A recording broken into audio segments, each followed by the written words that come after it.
We don't want to live in the past, but reflecting and remembering are powerful tools God uses in our lives. I'm Bonnie Sala with Reset. There's a rock sitting next to Brian's computer. Celia has a tiny seashell in a drawer. When Brian and Celia hold these objects in their hands, they remember.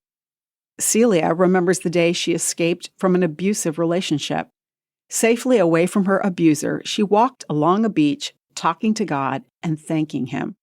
Her eyes fell upon a perfectly formed shell in the sand. She tucked it in her pocket, and to this day, that little shell reminds her of the day that God rescued her. God tells us to remember the times that He's intersected our lives. In Bible days, when He helped the Israelites escape slavery, He stopped the flowing water of a river so that the people could walk across it on dry land. Once they'd crossed, God told them to pile up stones at the place they'd crossed.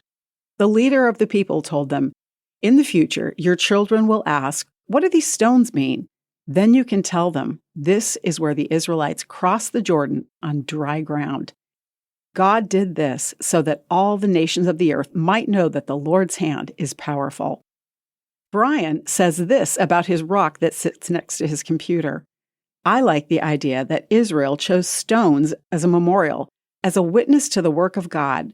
I often hold a stone that I have placed next to my computer to remind me that God is my rock." Scripture says, "Remember well what the Lord your God did." What could you use to remind yourself of God's powerful care for you? I'm Bonnie Sala with Reset.